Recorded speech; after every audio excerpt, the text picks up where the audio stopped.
दूसरी case study Mundra SEZ 2021। जब जमीन अधिग्रहण का डिस्प्यूट हुआ, फार्मर्स प्रोटेस्ट कर रहे थे, अडानी की प्राइवेट सिक्योरिटी टीम ने लोकल पुलिस के साथ कोऑर्डिनेशन में फोर्सफुल एविक्शन किया।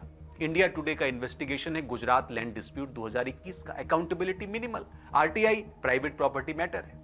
यही है किलेबंदी का मॉडल उद्योगपतियों का। Government security, CISF plus private security का जो ये शील्ड है, ये बहुत मजबूत है। Political donations plus regulatory influence is equal to legal protection. Defence contacts plus weapon manufacturing is equal to military integration. ये सिर्फ प्रोटेक्शन नहीं है, ये पावर स्ट्रक्चर है। अब आप इन सारी चीजों को जोड़ कर देखिए, ये रैंडम डेवलपमेंट्स नहीं है, ये है सिस्टमिक ब्लूप्रिंट। पहला फेज 2008 से 15, फाउंडेशन, सिक्योरिटी को जस्टिफाई करो टेररिज्म थ्रेट की वजह से।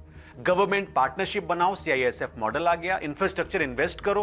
और फेज 2 आता है 16 से 20, इंटीग्रेशन का, डिफेंस मैन्युफैक्चरिंग में entry, Israeli collaboration, technology transfer, surveillance capability develop करो। तीसरा फेज 21 से 24, एक्सपेंशन का, गवर्नमेंट डिफेंस कॉन्टैक्ट जीतो और नेशनल सिक्योरिटी इंफ्रास्ट्रक्चर में रोल ले लो, बिकम इंडिस्पेंसेबल।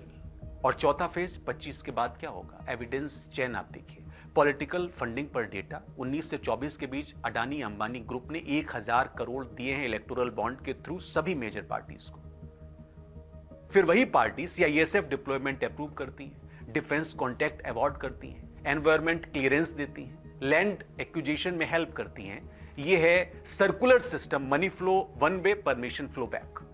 ग्लोबल कॉन्टेस्ट में अगर आप इसको देखेंगे तो दुनिया भर में कॉर्पोरेट और मिलिट्री के कॉम्प्लेक्सेस बढ़ रहे हैं।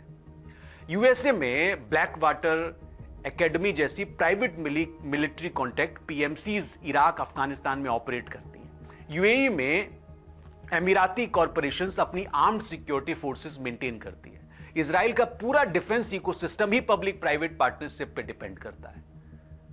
भारत भी उसी डायरेक्शन में जा रहा है धीरे धीरे, लीगली। अब एक नई ईस्ट इंडिया कंपनी क्या पैरेलल खड़ी हो रही है। 1600 में British East India Company Bharat आई ट्रेड के लिए। 1757 तक उसके पास अपनी आर्मी थी, 67,000 जवान थे। 1857 तक वो पूरे इंडिया को कंट्रोल करती थी। कैसे? इकोनॉमिक मोनोपोली, पॉलिटिकल इन्फ्लुएंस, नवाब को funding, private armed forces, legal immunity. अब आप आज के पैटर्न को इसको साथ मिलाइए, फ्यूचर इंप्लीकेशंस देखिए। अगर ये ट्रेंड कंटिन्यू करें तो 10 साल में डिफेंस मैन्युफैक्चरिंग का 40% से ज्यादा प्राइवेट सेक्टर के हाथ में होगा, 40% से ज्यादा। ये गवर्नमेंट टारगेट का डेटा है। क्रिटिकल इंफ्रास्ट्रक्चर सिक्योरिटी की पूरी कॉर्पोरेट फंडेड आप देखिए, technology infrastructure, 5G, AI, surveillance private companies control करती हैं। सवाल तब पावर किसके हाथ में होगी? इलेक्टेड गवर्नमेंट या कॉर्पोरेट जाइंट्स के हाथ में? तो ये पूरा पिक्चर क्या है? 26/11 के बाद शुरू हुआ corporate security revolution. CISF model ने गवर्नमेंट कॉर्पोरेट पार्टनरशिप नॉर्मलाइज कर दी।